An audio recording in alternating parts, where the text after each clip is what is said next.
si tu veux apprendre à dessiner Luffy. Alors c'est parti pour un petit tuto dessin facile et pour l'occasion on va utiliser les stylos de Pilote. Ils m'ont envoyé une box incroyable, on dirait le One Piece. Wow. On a la collection complète des stylos One Piece de chez Pilote. Et regarde cette super illustration.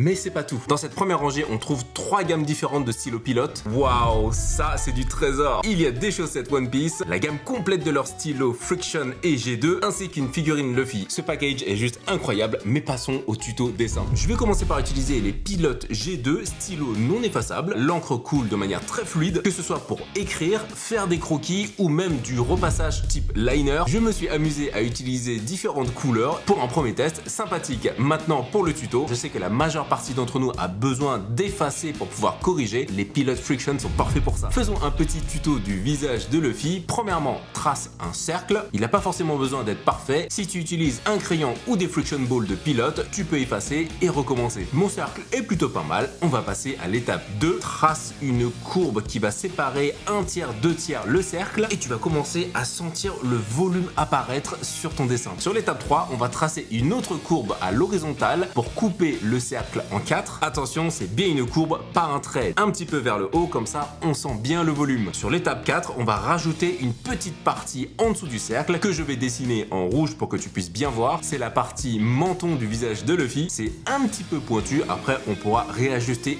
un petit peu le bout du menton. Sur l'étape 5, on va dessiner les oreilles et le sourire de Luffy. Tu peux voir que j'utilise des petits points d'intersection comme repère pour la bouche et aussi pour les oreilles. On a la partie basse du visage de Luffy qui se dessine assez facilement. Étape 6, on va dessiner ses yeux et son nez. Les yeux vont se placer sur la ligne horizontale et le nez au niveau de la courbe verticale. Ces repères, si tu les as placés correctement, tu devrais avoir un visage bien dessiné de 3/4. On va dessiner des grands cercles pour ses yeux, mais comme tu le sais, Luffy ne les a pas complètement fermés. Sur l'étape 7, on va rajouter sa chevelure. Il a un front assez haut, plein de petits pics comme cheveux. Et là, comme il porte son chapeau de paille, sa chevelure n'est pas très volumineuse. Tu peux voir que j'utilise régulièrement la gomme du Friction Ball. J'efface mes petites erreurs et je redessine par-dessus. Maintenant que tous les éléments sont là, on va pouvoir faire le dessin final, ajouter son chapeau. Je recommence tout depuis le début. Je réexplique tout, ce sera encore un peu plus facile. Donc, trace un cercle avec une courbe horizontale et une courbe médiane qui va séparer le cercle 1/3, 2/3. Ajoute une sorte de cône sur la partie basse du cercle qui va être le menton de Luffy. Tu peux maintenant dessiner la bouche et les yeux sur la partie basse du cercle. Ajoute les yeux, ce ne sont pas des cercles fermés. Le cou est relativement fin et pour la chevelure, comme tout à l'heure, le front est assez haut. Plein de petits pics ça et là. N'ajoute pas beaucoup de volume car il y a ensuite son chapeau de paille avec des petits traits pour vraiment donner ce côté paille. Et une fois que tout est terminé, je peux faire des hachures pour les cheveux, ça va rajouter du contraste. Petite planche sympathique en utilisant les deux différentes gammes de stylos de chez Pilote, les G2 et les Friction Ball. On va maintenant dessiner Luffy en Gear 5 avec la dernière gamme. Avant d'attaquer le sujet principal de la vidéo, si tu te lances dans l'aventure du dessin et que tu ne sais pas par où commencer, j'ai publié un livre Apprendre à dessiner les bases du dessin manga. Dans ce livre, tu trouveras plein d'exercices pas à pas que tu pourras directement pratiquer dans le livre. Tu apprendras à dessiner les visages manga, le corps humain,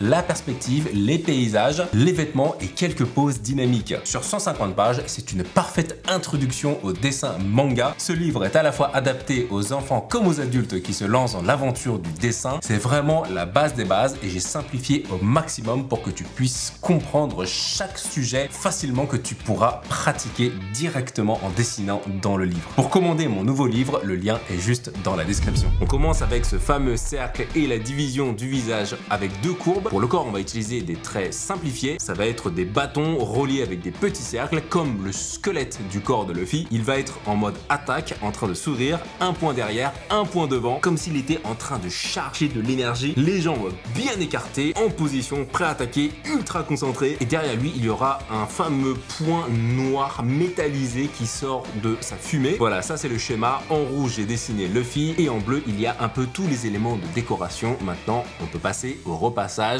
complet.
Et voilà Luffy en guerre 5, souriant, dessiné avec les Friction Balls. Le fait d'avoir plusieurs couleurs me permet vraiment de m'amuser. Tu peux à la fois écrire, dessiner, faire des correctifs. Évidemment, comme la pointe est fixe, tu peux pas dessiner tout et n'importe quoi. Par exemple, faire des aplats, forcément, c'est pas fait pour. Mais si tu dessines au liner par exemple pour faire du manga, franchement ça peut être une solution intéressante. Si tu te trompes, eh bien tu peux corriger. Si tu veux te procurer la collection des stylos One Piece de Pilote, j'ai un code de promotion valable jusqu'à la fin de l'année. Le lien est en description. Et pour d'autres tutos dessin, n'hésite pas à me dire ce que tu veux apprendre en commentaire. On se retrouve à la prochaine. Salut!